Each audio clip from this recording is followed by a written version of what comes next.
Across the narrow sea, east of Westeros, the vast continent of Essos, with its rich and ancient history, is home to a wide variety of cultures and realms. And while Westeros has had trade relations and interactions with many Eastern civilizations, few have dared to travel into the Far East, and even fewer have documented their travels to provide accurate reports, with even the full size and scope of the continent not yet discovered. Even within the known areas of the landmass, information and history becomes further limited once passing beyond the Bone Mountains, a long mountain range dividing the continent from southern Karth to the northern realm of the Jogwin. Only 3 passages through the monstrous mountains are known to exist in the steel, stone, and sand roads. In the north, the Steel Road, named for the many battles along its path, begins at the city of Vaes Dothrak, heading through the mountains to Kaya who along with her sister city-states in Bayasabad and Shamiriana once made up the patrimony of Hirkun, but have since been ruled as independent realms led by a council of great fathers and defended by warrior women trained their whole lives for combat. Men born into this society are tested at an early age, with only those deemed worthy allowed to become great fathers and breed with the women of the realm.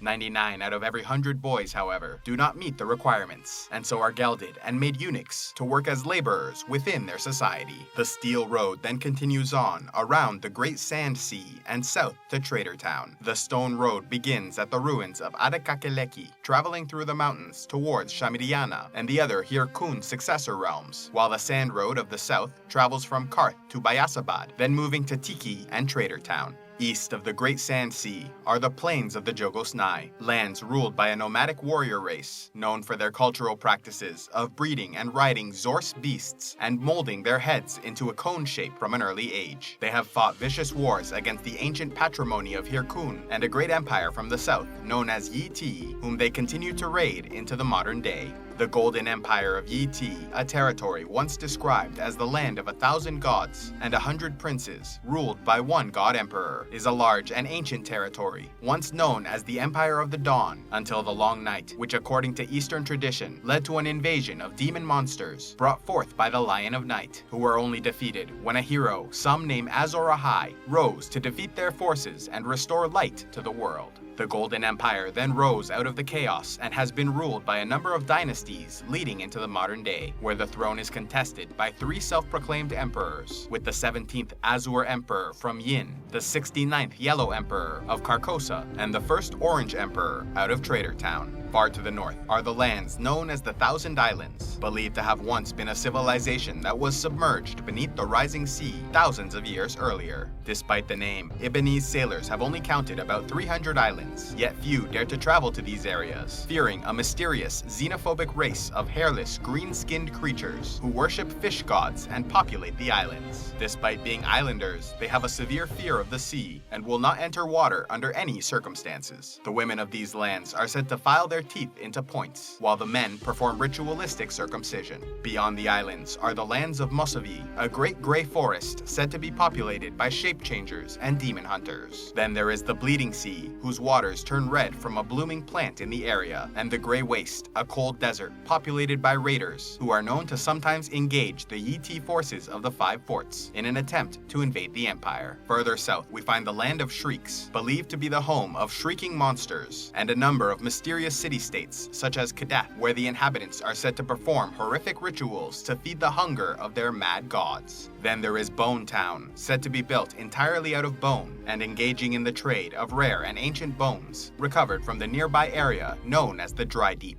South are the cities of the Bloodless Men, where stories say inhabitants have pale white skin, with some claiming they are reanimated corpses who were drained of blood and returned to the living through sinister dark rituals. Near to the Hidden Sea, there is the city of Winged Men, where men with leather wings are said to fly through the air, and the city of Carcosa, currently ruled by a sorcerer claiming to be the 69th Yellow Emperor of Yi Ti.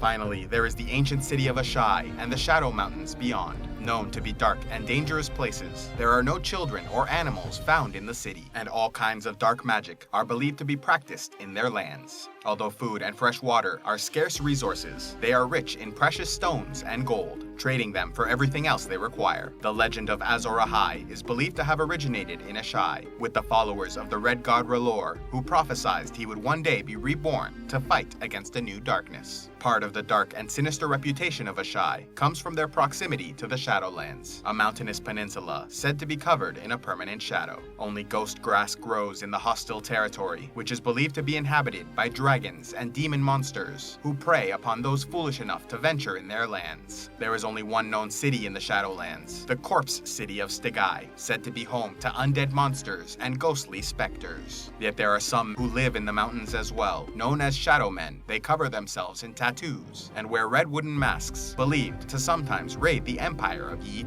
No more is known about the lands of Eastern Essos, as Westerosi maesters have not yet mapped beyond the Shadow Mountains, with no adventurers known to have made the journey further east and survived to tell the tale.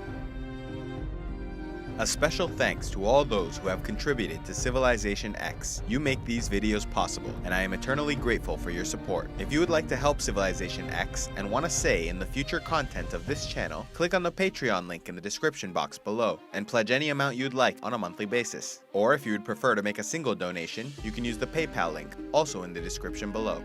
And please be sure to like and subscribe and click on the links to see more.